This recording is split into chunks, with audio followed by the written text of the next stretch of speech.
Hey, we're live. How's this for an ambush live? Nobody saw this coming, did they?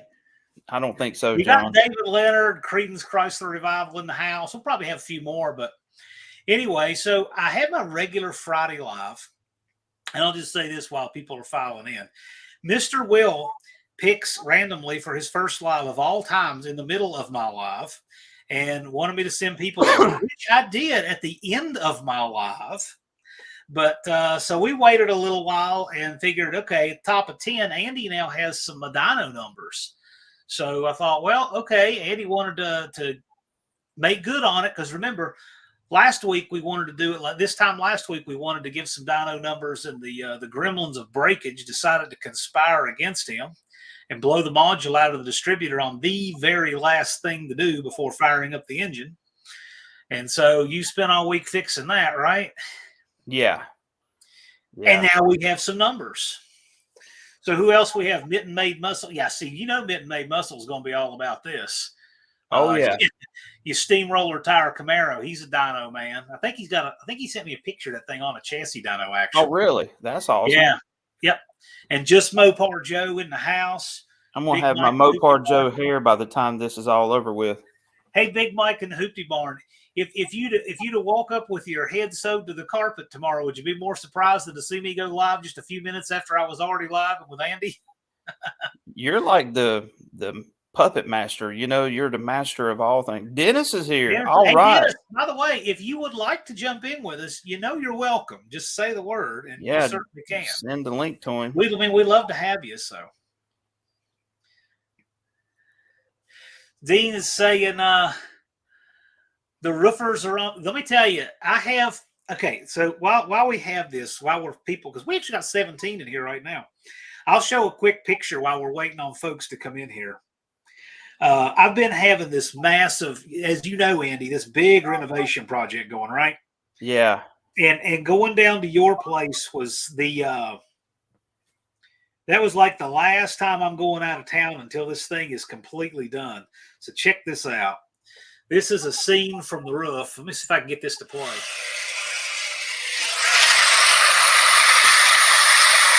Now, can you see that ladder? Yeah, that's brings the shingles up automatically. It's gas powered. I've never seen one of those. Yeah, I've seen one of them. Yeah, they're pretty awesome. Yeah. Anyway, those guys are working like a machine. Look at that thing go. It sure beats carrying them over your shoulder. I can tell you that. Shingles over my shoulder, and it is awful. I have done it too. But yeah, so they oh man, it was a big, expensive roofing project, and the guy in charge of it was actually in my last live a few minutes ago. Jeremy Finley. I've seen that. I've seen that. Family roofing company. Yeah. Now his dad was a mud racer, and so back, remember when you had the mud racing and tractor pulls and monster trucks on TNN back in the day? Right. Well, Jeremy Finley campaigned a car. Jeremy Sr., he died in 2014, but his son, Jeremy Jr., is running the family roofing business. And so he's doing, it's a small world, right? Yeah. But anyway, he still has the car. He still has the blown alcohol big block Chevy that was in it. And I'm going to be doing some content on that stuff on my channel pretty soon. So how about all that stuff? So anyway, awesome. There's some filler while we're waiting for people to. Gosh, we got 29 in here now. All right, Andy, got a bunch of people in here. You want to tell them what you found out? We've all been eagerly awaiting some numbers. So I don't even know how to start this because this has just been ongoing. Well, first of all, tell us what you did this week. So most of you guys know that we were supposed to have this thing running on Friday last week, okay? And then the gremlins of getting it set up on the dyno, as you guys know, because we told you on Vizard when we had Vizard on last week, we were trying to get it, and we blew the module out in a distributor, hooking up the coil to it. Mm-hmm. And that's where it left off. So why don't you tell these guys what you've been doing in that interim? Well, first of all, the distributor in question was a Mallory billet comp distributor. Okay, something that's not even manufactured anymore under that banner. And since MSD has bought Mallory out, MSD actually offers a ready-to-run distributor that's similar to the Mallory, but you cannot buy the pickup from them. Okay. So I looked everywhere trying to find the pickup because this is a ready-to-run distributor. It doesn't require an ignition box to run it.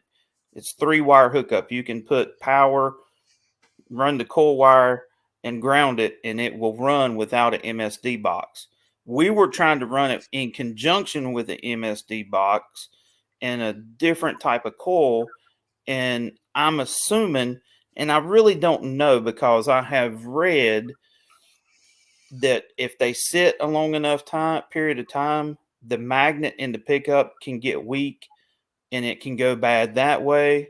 So I really don't know if we fried it or if it was already bad for just sitting for 2 years, basically. Well, this was the distributor that broke the gear on the Yes. bottom. Yes. It's the same distributor, but we know after the gear was broken, we fired the truck up and drove We it another did. 100 yards with 7 connecting rods in it. Yeah, So the we know ignition that was never the it issue. worked. So, but a crazy thing, going through the Summit website, I found that Summit offers a billet ready-to-run distributor. And in the picture, it was identical to the Mallory. And they sell the replacement pickup part.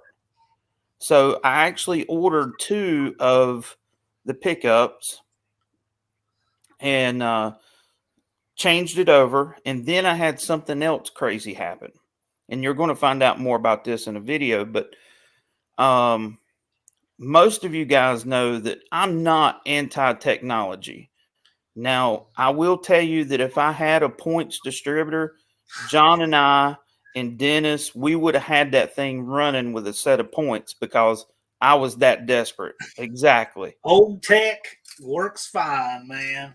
So, but anyways, I reached out to Progression Ignition, and I don't know if you know much about Progression Ignition, but it's the ignition that you can actually use and dial in a timing curve from your cell phone. Okay. It works through Bluetooth capable, and it's pretty much the best ignition system that you can get without having a coil on plug set up. The features of it's pretty awesome. So anyways, I sent them an email asking questions about it because I was thinking about picking one of those up. The owner of the company reached out to me. He came back, and come to find out he's one of my viewers, and he's been following along on this project. And so him and I, we come up with a deal, get a distributor. He actually sent it to me UPS next day air so that I would have it for the dyno. And Dennis and I, we thrashed to get that distributor in there. And man, this thing works spot on. It's amazing how it actually works. No ignition box. We used my old Mallory coil because it was within the parameters of what they recommend to run. And so we get the distributor in yesterday. Okay.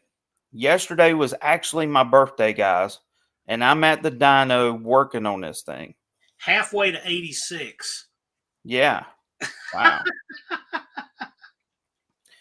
So once that happened, we got the distributor in it, and we were able to fire it for the first time actually on my birthday. And I actually got to hear it run. So once we did that, we run through a break-in cycle to seat the rings. And yeah, thanks for the happy birthday, guys. Hey, you got something out of Unfinished Project that I don't think I've ever seen him post before. What's that? Casper? Happy birthday. Oh, yeah. You're right. I'm surprised he didn't put Dart Sport beside it, you know? You know what? That's the happiest birthday of all. Happy birthday, Dart Sport. Yeah. So we did the break-in procedure, and that part went spot on. The ring seated, no blow by whatsoever. And man, this thing sounds so good on the dyno. I mean, I'm sure the audio in the video is not going to do it justice, you know, I bet. as like being there. Yeah. But at that point yesterday, it was about 5:30ish. Once the rings had broken in, we decided that we were going to make a quick pull just to see what happened, just to see where the airfield was at. How long did it take your rings to break in? Oh, it was probably 10, 15 minutes. Did, Dennis, did, did it Dennis, if work you're good? in here, post what you think it took for the ring seating, because it So wasn't long. did you watch? Did you watch your crankcase pressure change? Did that work Yes, well? yes. Awesome. And what is cool is even now the we have less than 1 CFM of blow by. Less than 1 CFM, like 0.4. That's So amazing. there is literally no blow by in that crankcase. And there's a good chance to dispel a myth. You open those ring gaps just in case you ever want to run nitrous. Yes. So these are bigger.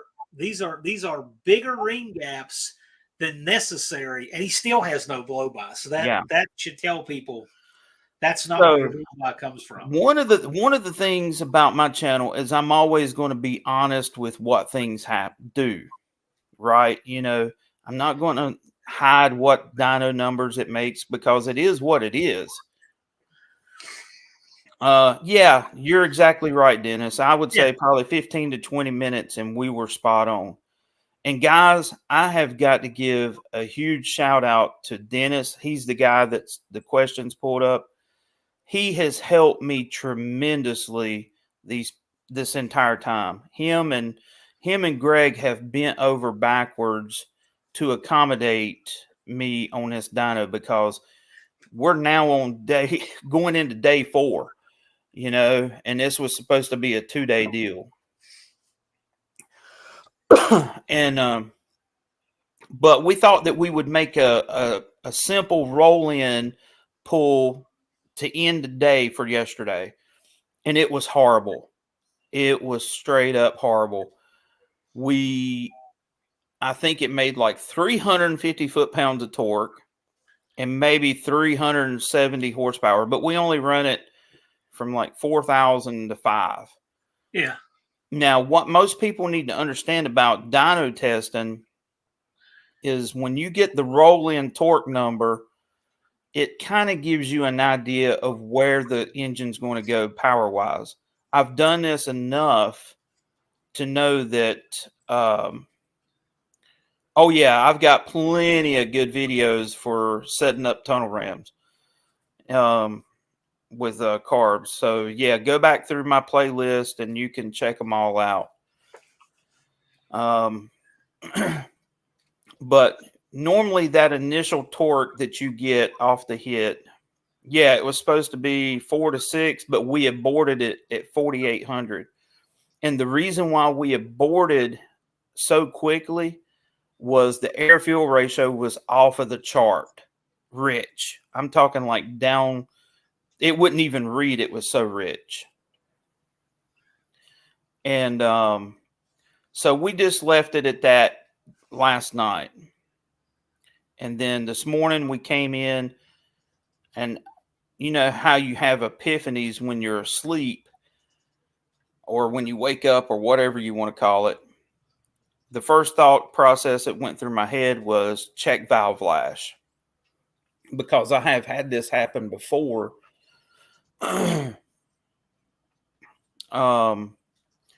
Went through and did check the valve lash, and sure enough, we had about 6 valves that were extremely tight and pretty much no lash, and that was causing a lot of problems.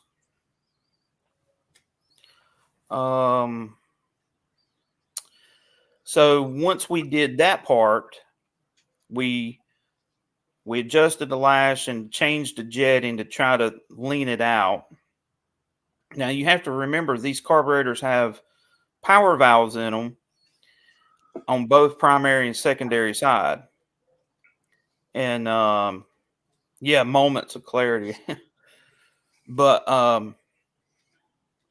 so once we figured out the valve lash issue, Tony has a lot up his sleeve. He's from New York. He ain't never met a North Carolina boy though who races.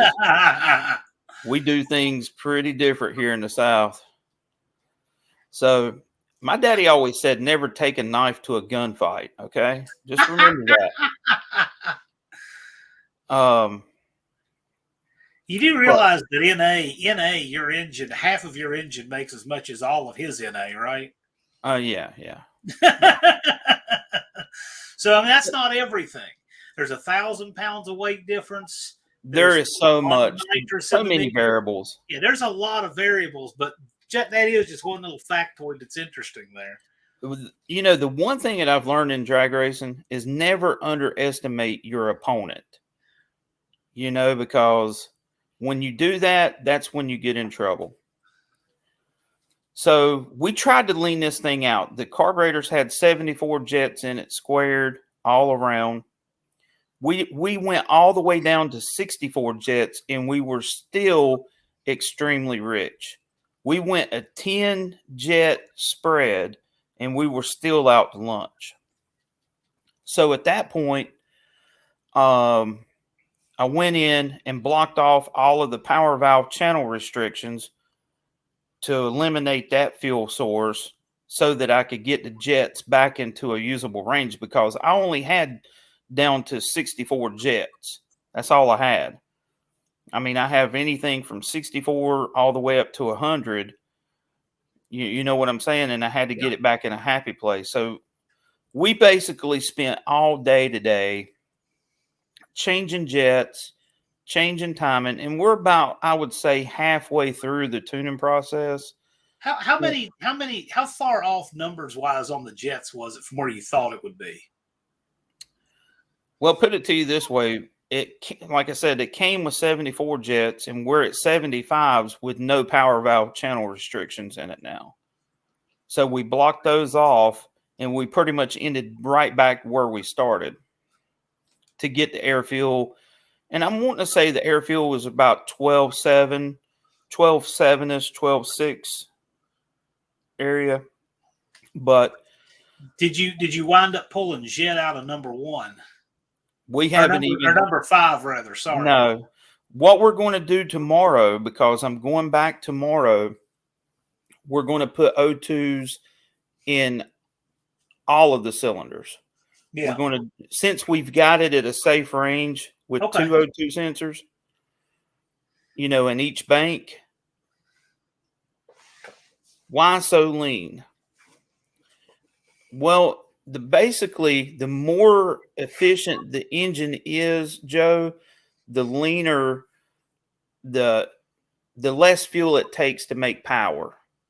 So your brake fuel consumption will be less with a more efficient engine underneath it. So basically, by taking out all of the power valve channel restrictions, you know, we wound up in the same spot. Yeah. And 2, click on Dr. Romex there. Yeah, when you're getting down into a 64 jet, basically you're like in a 580 CFM carb range jet. But also the other part of that equation is you're getting out of the range of where it's happy with the air bleed, if that makes sense, because the two kind of correlate with each other.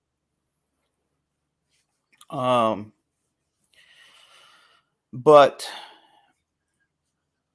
what I think's happening now, even though we have good air fuel ratio in the header collectors downstream, I think that we're going to find that I have huge disparities in each tube, because each plug looks completely different. Does that make sense, John? Gazoon type, boss. She thought nobody noticed. Yeah. Hey, by the way, guys, I've got my boss sitting right beside of me. Hey, it does make sense. And tell them about how, okay, so first of all, you got to know that a Ford and a Chevrolet and Dodge, the cylinders are numbered differently. Right. Okay, so Ford starts on the passenger side, goes 1 through 4 to the back. Then number 5 is farthest forward on the driver's side, and 5 through 8 goes toward the firewall. Whereas Chevrolet and Mopar start with number 1 on the driver's front and alternate back and forth across the banks. So with that, knowing that numbering in mind, tell them about why you think you're going to need to pull some jet out of number 5. Typically, like on a Mopar, I'm going to put it in Mopar terms with the 1843657 firing order. 5 and 7 being beside each other, one cylinder robs the other of air fuel mixture when it's in the intake plenum. They're beside each other in both the firing order and in the engine mechanically. Yeah, and so what happens is one cylinder fires exactly 90 degrees behind the other one, and it will actually pull fuel from the first one. So once the intake cycle starts on 5, 7 is constantly robbing from number 5, and it will be, that runner will be rich. That's why people stagger jetting in a carburetor to try to offset that. And that's exactly why people in Mopars and Chevrolets, I don't know how common it is in Mopars, but the 4-7 cam swap, the firing order swap, to try to eliminate that. And that's typically worth, 5 to 10 horsepower, depending on the situation.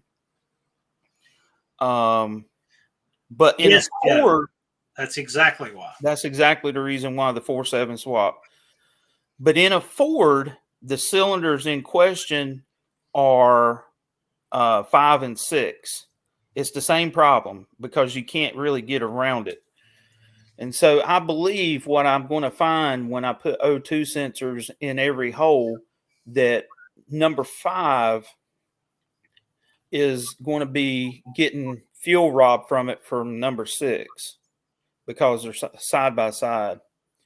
And that's something that you would never get to see other than on a dyno or having O2s in every single primary.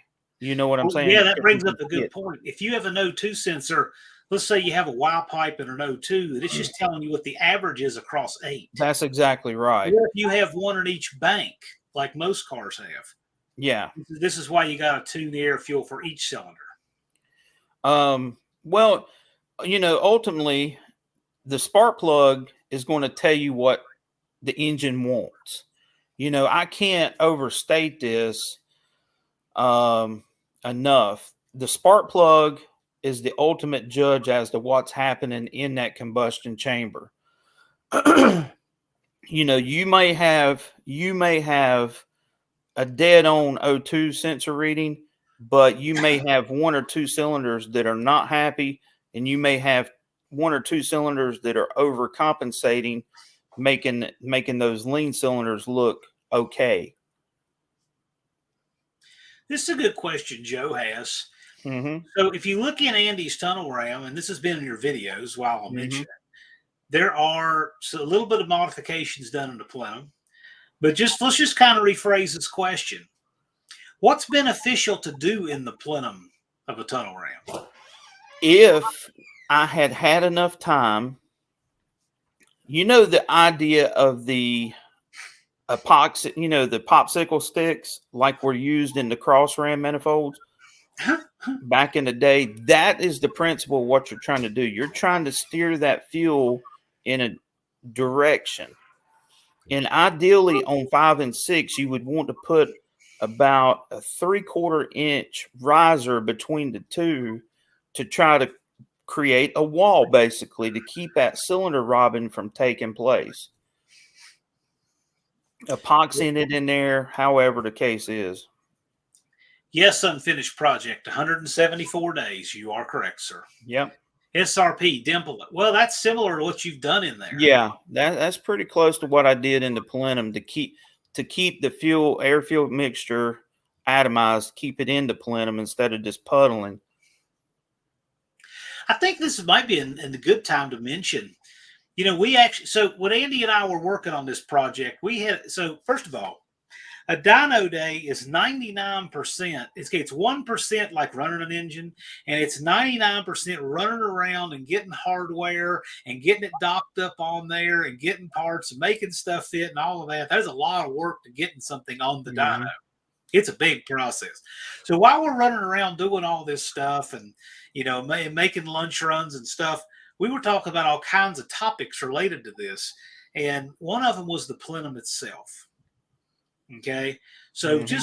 I think it's worthwhile just mentioning, you know, about the plenum and the design and kind of what your choices, your option, why you went in with dominators and these kind of things. These are good topics with this. Well, here's the thing that I think I'm battling now, and I think Dr. Romex once again talking about it is the plenum size itself and how that affects the jetting requirements of what you're actually going to do. Because the smaller the plenum, you're going to have much stronger signal to the booster, which means it's going to pull a ton of more fuel out versus a bigger plenum where you've got more room for the pulses to be dampened in the plenum, and it's going to make the signal weaker, and that will typically make you have to run a larger jet.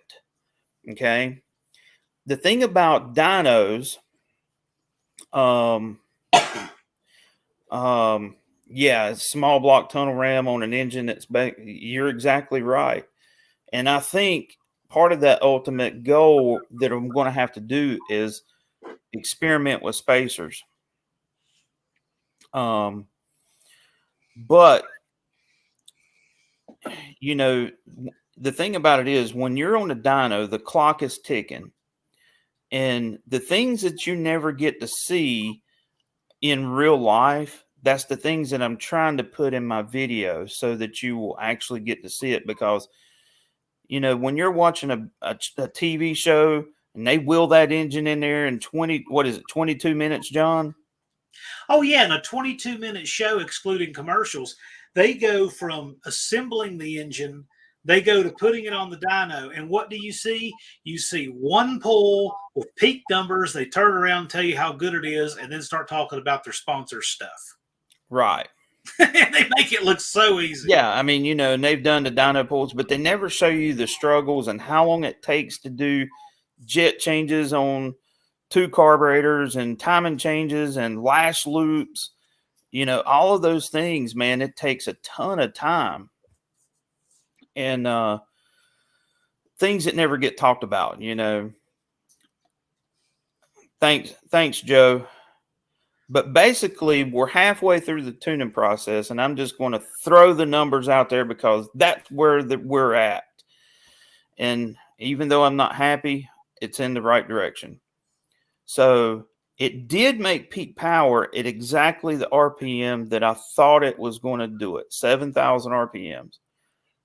The bad side to it is, as of now, we're only at 675 horsepower. Okay. We're at 586 foot-pounds of torque at 5,400. The crazy part is we actually did a pull down to 3,500 RPMs just to see. This thing's making over 500 foot-pounds even at 3,500 RPMs. The converter's 4,500. Yeah. So, I mean, this is a monster. So you guys think about these numbers: 586 pound-feet of torque and making it all the way across.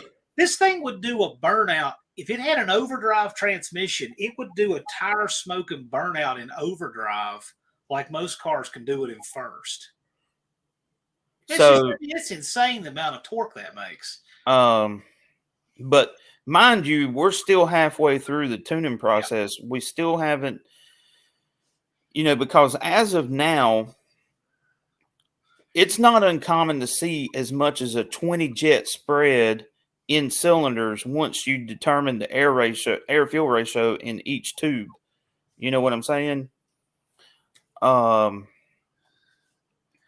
As of now, we're at 75 jets squared in both carbs. And, and I know that that's still probably out to lunch. Yeah, 60 mile an hour burnout. Yes. easily. By the way, it would do that pretty much with the 393. Yeah. I could be rolling 45 and just light the tires up at will with the old one. I kind of predicted at the beginning that it would settle out around 750 horsepower at 600 pound-feet. Yeah. And you're real close on the torque, and horsepower is not far behind. So remember, when you're working with stuff this big, I mean, the gains as a percentage are bigger too. The crutch of the situation, and Greg Brown and I, we've been texting back and forth tonight.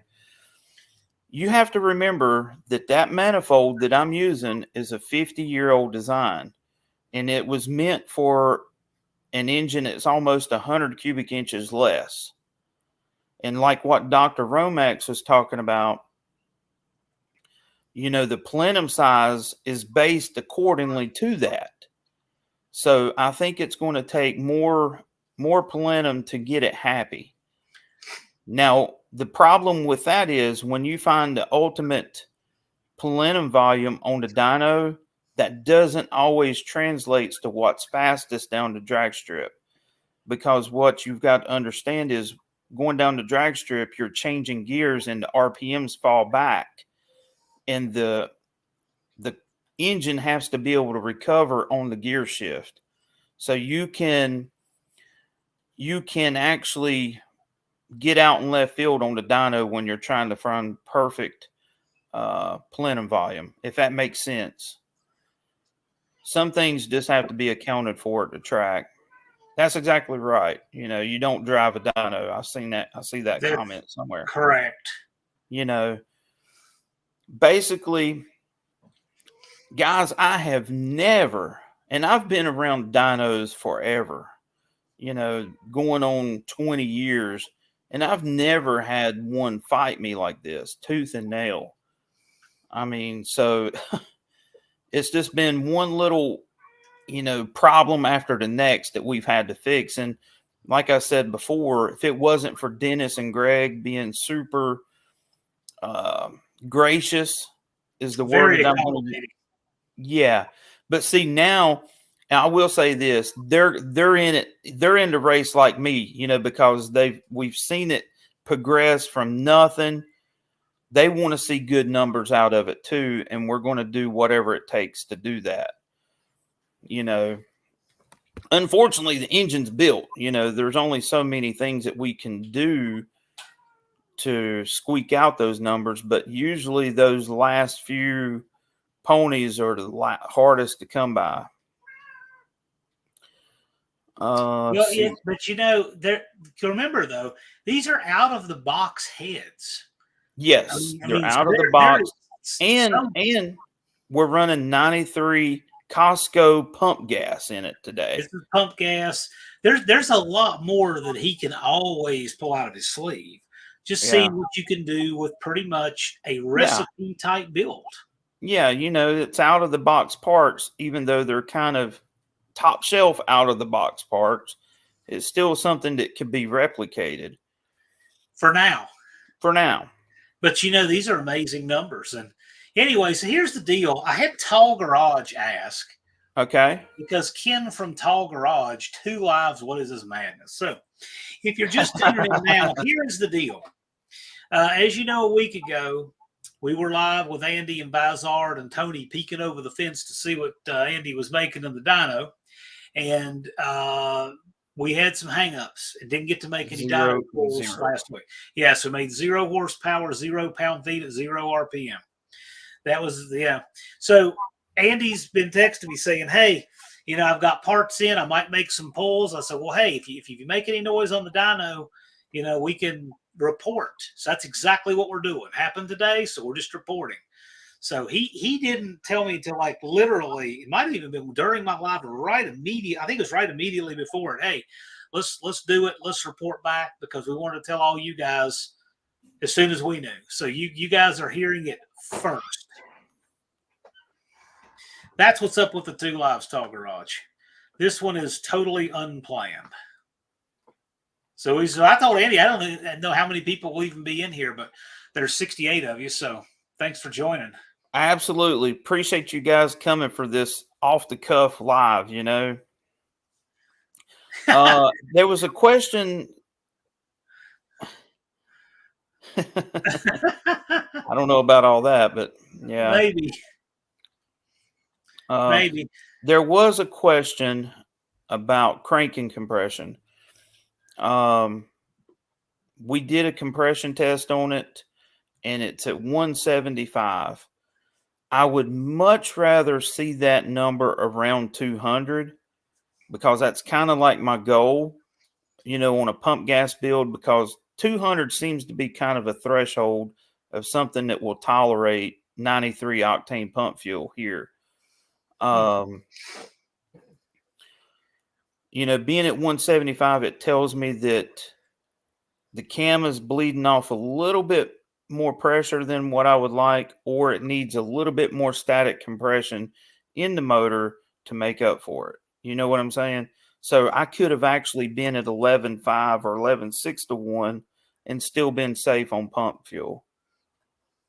I was going to say, what compression did you wind up running with? It's 11 to 1. I was going to say, I was thinking it was right. It's 11 to 1. Yeah. The wrench likes 240 with aluminum heads. Well, I mean, I do too with race gas. Yeah. Well, look at this. We have John Cope. He's in the house. There we go. Here's the thing. And I hate to say this, but it's the truth. Everybody has become jaded with power numbers. You know what I'm saying? Because you see so many high horsepower builds, 1,000 horsepower this and 1,000 horsepower that, but I still appreciate the ability to build a high horsepower engine naturally aspirated. You know what I'm saying? Because, and especially doing it on pump fuel. Oh my gosh. Well, look at this. Oh, Andy. John Cope says he will take his Hemi Ford truck. He has a third gen Hemi. And what is that, sir? Is it a 65, 66, something like that? And he'll race your Hemi Ford. You can't be first, but you can be next. Well, John Cope, if you're calling him out, you got some action. Because I promise you, it's going to be a lot faster than what you think. Yep, there you go. That is a nice truck, by the way. I love that truck. Yes, Mr. Haney is so cool. It is. I love it. Yes. Mr. Haney is so neat. Did you see where he tubbed it? He moved his wheel tubs in the back. He's got some steamrollers on the back of that truck now. There was another good question I seen, and I can't.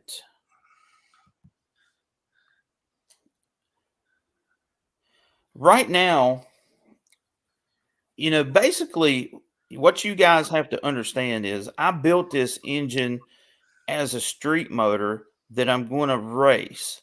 It's not a race motor that I'm driving on the street.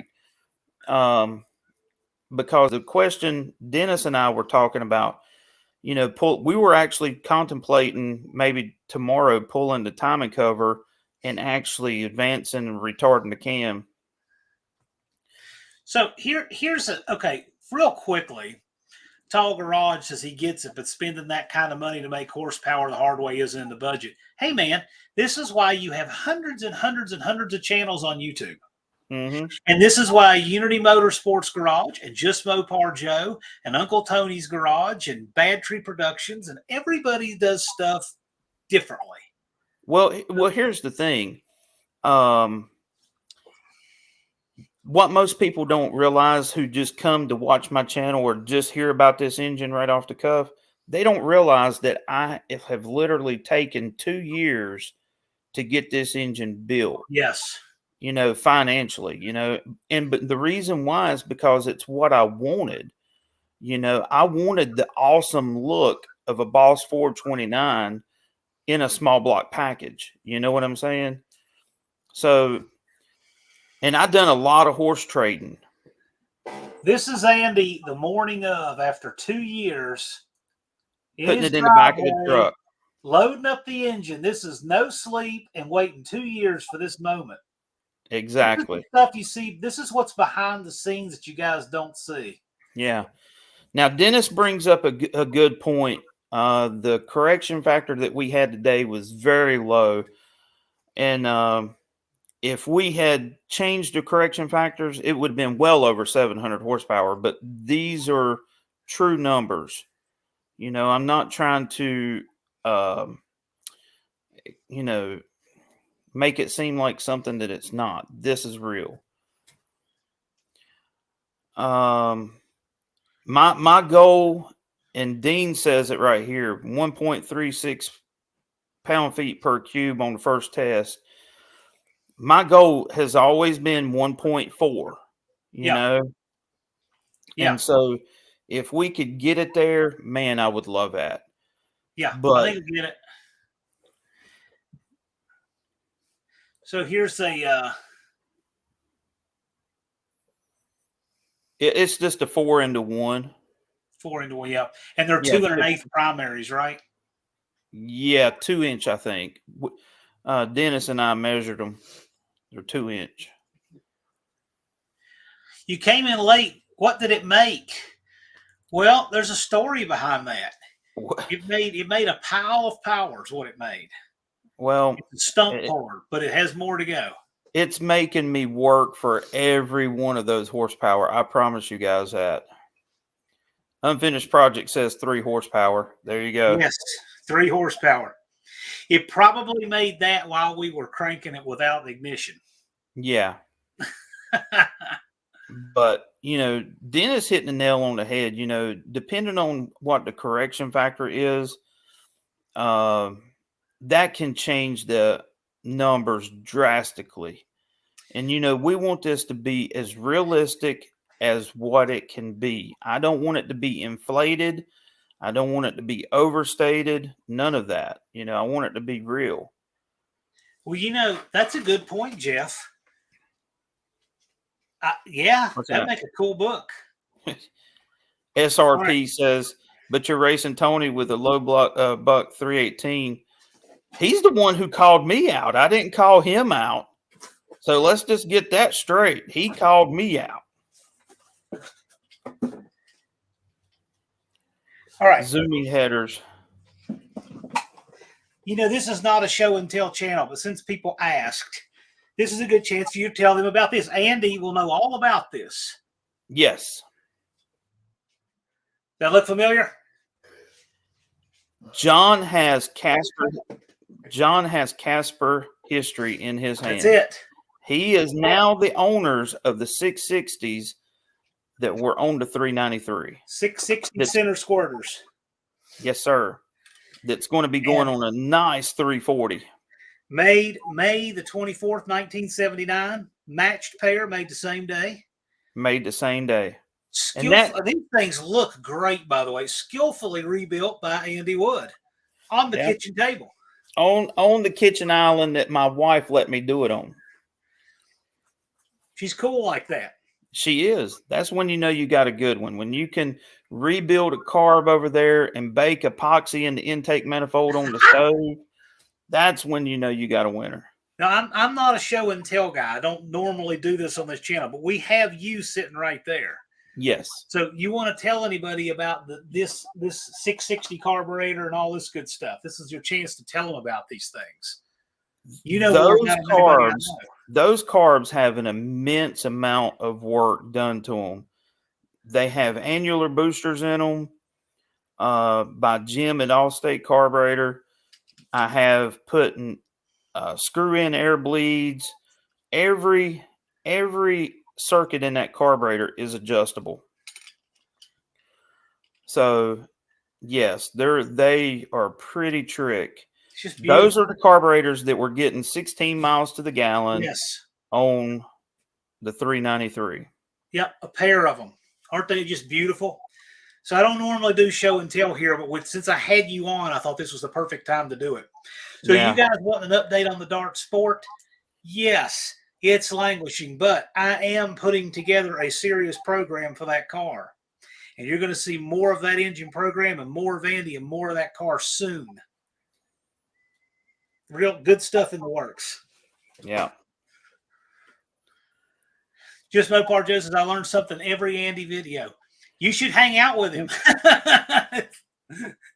we have some pretty unique conversations. We do. I cannot wait to hang out with Joe. Yeah. It's going to be fun. And everyone else at the No Name Nationals, because it's going to be awesome to see all of the people that I've been watching on YouTube, you know.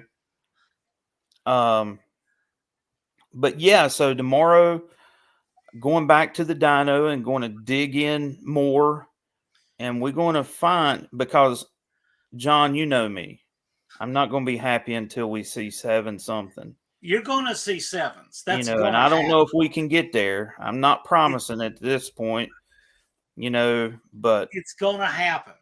I've said since day one that I'm more concerned with the torque production than I am the overall power, because we've got to move 4,000 pounds. There's Dakota. Somebody needs to time him out. Yeah, I know. One of you mods. I'm not going to time him out. Whoever it is. You guys are welcome to. By the way, speaking of wall hangers, we got that. So Andy doesn't have channel stickers. This is his channel sticker. I told him that I would give him that for his wall of fame back there. This is going on the wall because this is part of the history. And he was with me when that happened. I was supposed to be, I was with him the last time the 393 ran. I was supposed to be with him the first time the boss ran. But, you know, hey, life happens. But this is a good souvenir. I got to hear this thing grenade, and this will go up on the wall. It's a good story, and we can look back and laugh. But now.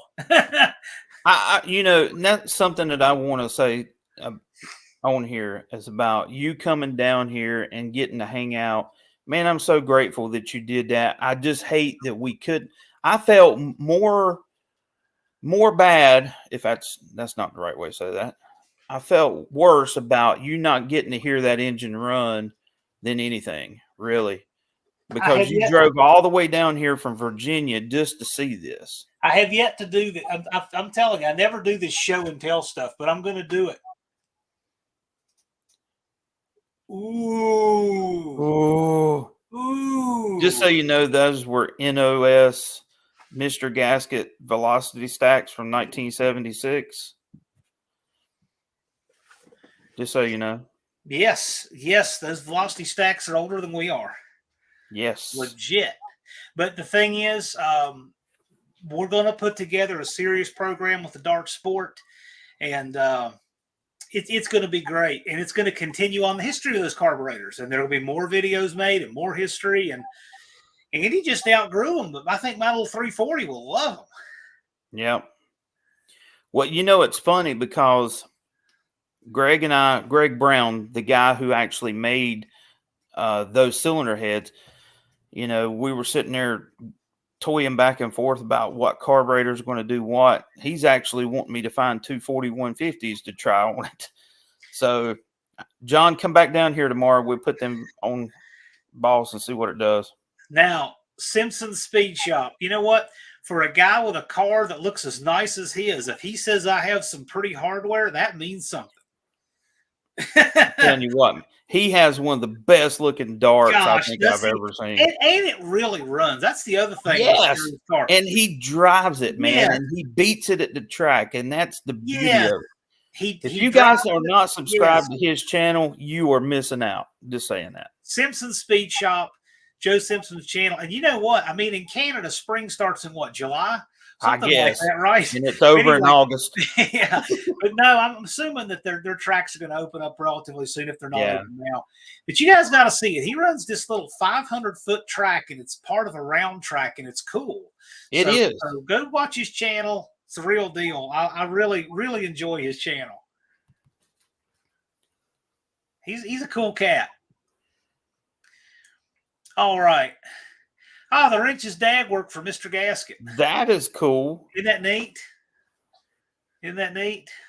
You know the thing about it is there's so many good channels that are in the chat that racing in a month. That is Yeah. awesome. I can't wait for more videos when you get that stroker built.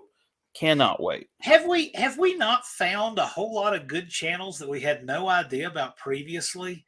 Yeah. Just I would recently, isn't it great? like Shop 209, Bear Rose. There's so many, Yeah. man. It's like, Here's a couple of them right here.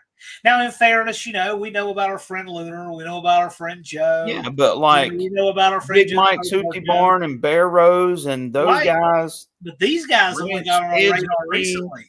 There's so many good channels, man. Big Mike, I know you're a hard worker, man. You catch some rest, and we will see you soon. Yeah. Have a good night, Mike. 408 is my favorite. Hey, I like a 408. So that's something I'm going to talk with Andy about, and you're going to see some more stuff about this. I've got a project in mind. I like my small blocks. I like my vintage speed, but I'm going to do a very respectable 340 program for the dart sport. It'll pay tribute to the vintage, but it's going to be stout. So we got some things to talk I about. can't wait because it's going to be fun. Yeah, and the nice thing too, at least in my opinion, Andy and I are both old soul kind of people. We like the old school, Yeah. and this car is going to really represent that. Like, you're not going to pop the hood and see electronics or EFI or any of that stuff. This car is going to make you feel like you're leaning on the fence in 1983 at a local track. Yeah. Okay, it's going to look like that, and we're going to make it run. And the thing about that is I don't mind using new technology as long as it doesn't kill the look of what we're trying to go for. You know what I'm saying? But like, I think Dennis, I think I made him hate Holly carburetors today as many times as we changed jets. I'm just going to be honest. So I'm Holly carburetors till I'm dead. Yeah, I'll just tell you right. You'd be really hard to get me to switch to anything else right now. Going to be a dynamite show. Okay. Oh yeah. The No Name Nationals is going to be a dynamite show. If that's what he was talking about. Yeah. I like the 340. I like the 360, 408 stroker. I'm down with all of that. Mm-hmm. For the dart sport, though, it's a real 340 car. I had the fender tag sitting right next to my desk for a while. It is a real 340 car. It raced with a 340. It had 340 on it. It was part of its identity. So that car, for that reason, needs a 340. But if you're just looking to make power in a small block, I say find you a 360 roller block and go for it. But if you have an actual nostalgic reason for a 340, then that's, a little different. So that's what I'm doing with this one. Yeah. Rosso track tack drive. Oh, yeah, absolutely. What is this? I hadn't heard this. I heard all 360s were machined in Canada. I do not know. That's unique. No. Didn't know anything about that. Oh, here's something interesting. So first of all, two days until the build with Cletus, okay? That's going to be interesting. This is the Cletus, okay? Stuff with Cletus. Yeah. Not Garrett, who has the track down in Florida. Yeah. This is our Cletus. Stuff with Cletus. He's putting an LS in a Volvo. Yeah. So I can't wait to see. And there's going to be how many people there helping? Oh, I don't know. He's got a bunch of I thought they were going to be quite a few people coming that's going to be helping out with that. Well, I think it's at 113 Cycle Shop, and he's got several folks coming out to it. But that's one you're going to want to see. Yeah. Yes, Cletus with an A. I just say the Cletus. I say the Cletus, and I call Cletus McFarland Garrett. Yeah. There you go. Yeah, and Joe's going down. I thought he was going to be there for it. Yeah. Keep those guys straight, Joe. I can't wait to see some content from this because that's going to be pretty unique. Joe, if you come back from that build doing EFI, Swedish cars, or holding a latte, I'm going to disown you. I don't know what kind. What do you mean? What kind of? It's a Is there wagon, another isn't it? kind of Volvo? You know what? It kind of Volvo. It's a car with a square grill that a professor would drive. What other kind of From the Volvo? 80s.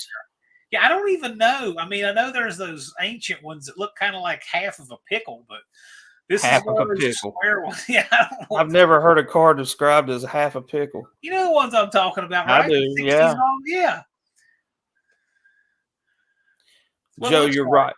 You always got to learn what the competition's doing. You know what? I'm all for learning what other cars and other engines and all of that stuff. Yeah. All for it. All for it.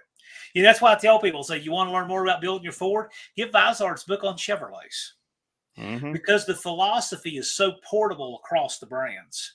Yeah. It pays you to do it. So learn, As about much as I hate to say it, a lot of the things that work on small block Chevy heads work on small block Mopar heads. well, You but know? I mean, but it's across the board. The Yeah. philosophy is the same, and if you learn why a certain head or a certain cam or certain intakes work in a certain way, and then you take that knowledge and learn something else, it moves all of your knowledge up. Yeah. It's like one of the things we were talking about with your cam. Okay, people, there's a lot of talk recently in the automotive community about lobe separation angle, right? Hmm. And it's funny how things kind of come and go. This has always been an important number, but it kind of comes and goes. You'll have a new group of people kind of learn about it, then you'll have another Yep. group of people, you know what I'm saying? But the thing is that number is relative to Hemi heads, wedge heads, canted valve heads. It's different. It also matters, how much meat are on those lobes, right? Yeah. All of this plays into what that number should be. It's not an absolute number by any means. Right. We were talking about with your engine, Greg Brown runs like 108 degrees, and Darren Morgan runs like 113. That's a Hmm. huge spread for the same heads and same cubes. Well, but you also have to understand the world in which they're running their engines. It's true. Darren Morgan is reaching out more into like 8,500 RPM plus territory. And sure, a wider separation is going to make more power out there. But for your average street guy, that's not the right lobe separation that you need. Just Well, but saying. the point is that when you learn about different makes, in Hmm. things like that, it shows you, it helps get your compass more true north by learning about Right. other makes because it shows you what does and doesn't work and how it changes across different configurations. Yeah. A lot of people have the misconception that a tight lobe separation makes the car extend, have an RPM range that's further out. In fact, that's the furthest from the truth. It actually bumps up the mid-range torque, on a typical wedge engine. I see Shop 209 said he's got a 106. And yeah, the cam that's in my engine's a 108. So I see Lunar's leaving. We'll see, brother. It's true though. Lunar, take care. Oh, got all kinds of interesting. What's Doug saying here? AMC Pacer has the record for the most globally sourced auto parts. All makes combined. That's what it stands for. Steering column is made by Lamborghini. I have never heard that. That's interesting. We'll go with it though. Steve, so let me ask you: if the steering column's made by Lamborghinis, does it complement the doors that go up like this? Is that Yeah. it should? Or Okay, DeLorean.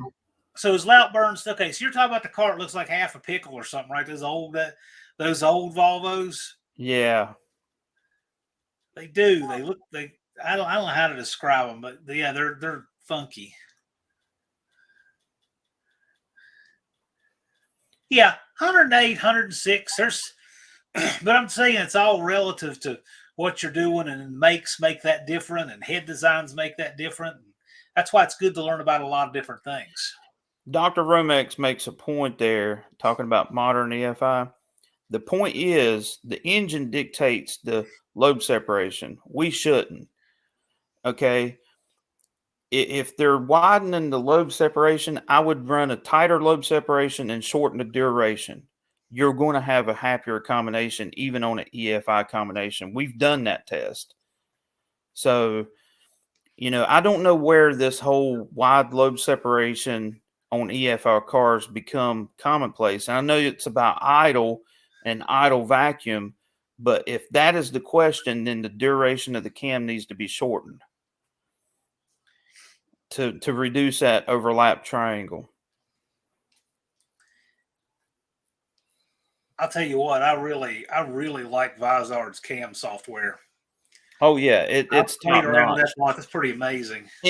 For a typical wedge engine, it's spot on. Yeah. For mine, it's kind of out of the box because of having a Hemi style cylinder head. Things change a lot on that. Lott says he has a 108 in his 650 lit. You do know that Lott has a Boss 429, don't you? No, I didn't. I've seen some. He sent me pictures of it, and it looks amazing. No, I know he Just has a saying. first gen Hemi. Yeah, he has some really cool stuff. He actually has me, guess what? A Turbo 400. I just got to get to New York to get it. I asked John Cope, I said, what would it take to get a torque flight behind a Ford Windsor? What did he say? Like friends don't let friends run Chevy parts. Oh, okay. He said an Ultra Bell would do it. So you can do it with an Ultra Bell. Yeah, that's what he said. I did not know that. And you said he's got a 727 in his 4-second car? He's got a 518 in his Mr. Haney. And I don't know what Mr. Haney runs, but it's quick. Yeah. But you might look into that, because I'm just saying. Hmm. I mean, I can build a torque flight you're not going to outgrow. I'll tell you that. You heard it there, folks. We can. Let me tell you, if Andy, by the time I get done using 48 RE parts, well, I guarantee you this: that 586 foot-pounds is going to twist that rubber band on the C4 till it pops. Probably. I can. If I were taking bets, if it lives to tell about it, I'm going to put it I'm going to make a trophy out of it when it does grenade. You know what I'm saying? I agree, Joe. 727 for the win. Right now, I don't even want to tell you the state that I saw Andy C4 in last time I saw. Oh, it's bits, pieces. It's strung out in the shop. It looks like he cracked the case and shook it out in front of his workbench. When he came to my garage is in total when you're in pliers o'clock. Yeah, right. That's where I was at. It was that desperate time when you don't care what size wrench it is. It's pliers o'clock. Yeah, it's like, yeah. It's going to take a week to get that garage cleaned up. I ain't even started on it because I've been at the dyno.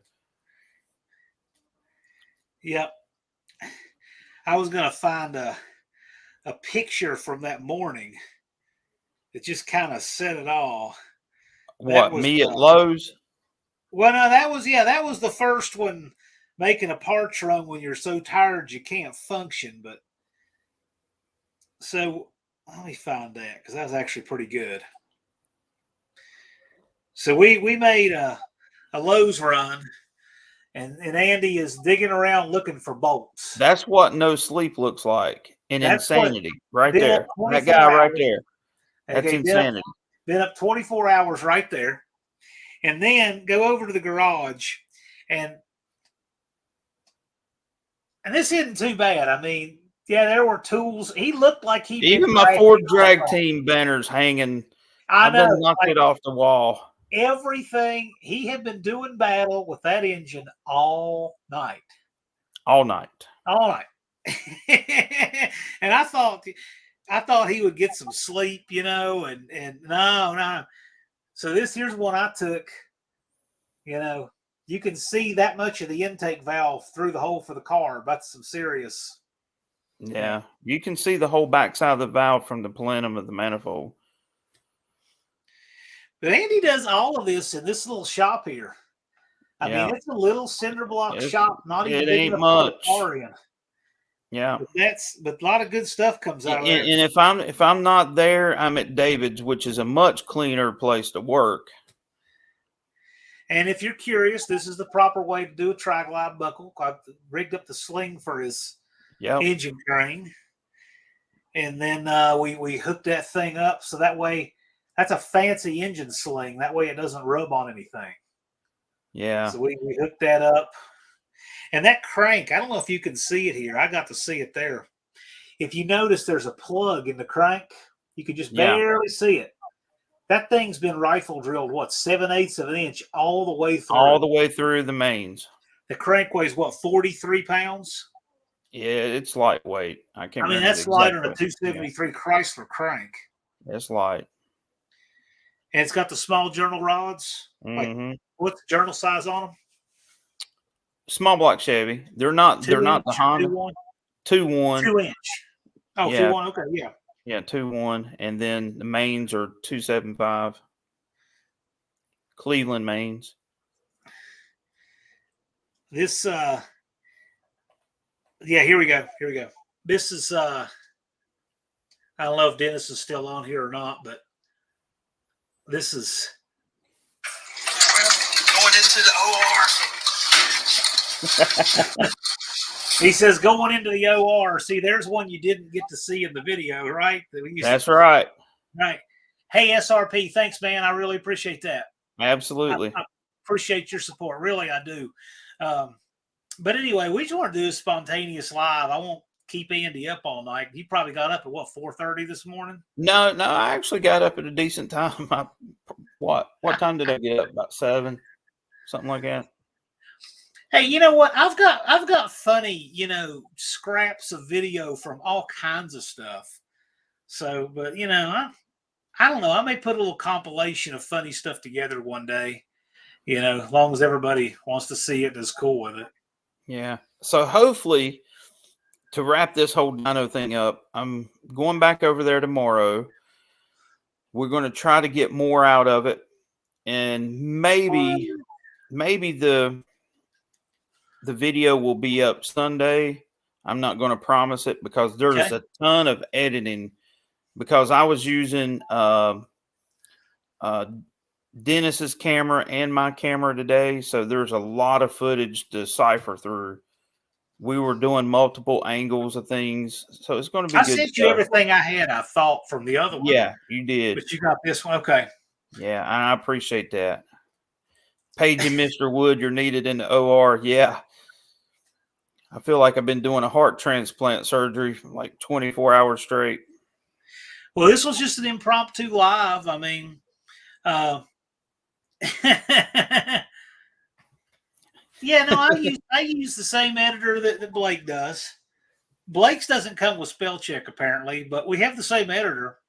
No, it's we both use Filmora. It works great, but I have not until this house project is done. I just can't make much call. Like the only day I'm here is Wednesday. Yeah, so you've got some pretty big irons in the fire. My week is like this. The only day I'm here is Wednesday. And then when you're not doing that, you're doing No Name National stuff. Oh, man. And I knock off early on Friday to do this live. And then I go back down there, and then I'll be back here again on Wednesday. And I usually come back a little early on Sunday. But I go down, a day and a half day here, day and a half day here. The only day I'm here all day is Wednesday. And that's going to be that way through April. But that's the deal. So then I'll be back to making more content. Because I want to get that house project done. There's a lot of stuff I want to do with the Roach Runner, a lot of content I want to give you guys. I still haven't even dropped my van video. So, well, hopefully in the near future, some point, we can flow test a bunch of small block Mopar heads. Yeah, that's another thing on the plans. I've got all kinds of different. Yeah, we've got a lot of plans. We're going to bring the truth out on the flow bench. Yeah. And it's going to be a lot of fun. Well, you guys want to wrap it up? I'm going to tell you what, we'll do another live with Andy, and we'll, do a regular full live, have a good time. I think this is the first time we ever had you on as a guest, and we didn't have Vizard and Tony. Yeah, I think so. Because normally Vizard and Tony ends up in the mix of it. Well, I'll tell you, once we get through this house project and some of this other assorted craziness, we want to do some flow bench stuff for you. and try not to break something. Andy and I are good at breaking things and having bad luck. Oh, when I we can hang break out an anvil. together. We're good at I can break an anvil. Well, John, I want to thank you for allowing me to come on tonight and oh yeah, man, talk about the dyno and just how things went and just keep it real, you know. My pleasure. So just SRP's asking what lives are next. So I have on Friday, they're all on Friday at 8 Eastern, 7 Central. Okay. Next up on the 15th of April is going to be Dalton Summit Pole Barn Garage. The one with the Holy Goat, you know, that guy, he's going to be live here next Friday. Good. Then we're going to have John Cope Racing Transmissions. He's going to be here on the 22nd, the following Friday. And then I'm going to be live with Dallas on the 29th. And we'll be doing another No Name Nationals update. And as you saw tonight, we have big surprises that we just drop every now and then. So we announced our big class sponsor for the No Name 500 tonight and new logo. And we're going to have more stuff coming. Awesome. Lots of stuff falling into place. I can't wait. And we're going to have Andy on again. We got to have Andy on again. So this has been a lot of fun. You know, Andy, we ought to just spontaneously go live sometime just to do it. Yeah. Why not? Agenda. We should just do it. We should just have a go live and ask Andy anything live. How's that? Oh my God. What could go wrong? What could go wrong? I'm not scared. Yeah. That'd be a lot of fun. All right, guys. We'll wrap up and get out of here. Y'all have a great evening. Y'all have a great night. Catch y'all later. Thanks a bunch for joining us.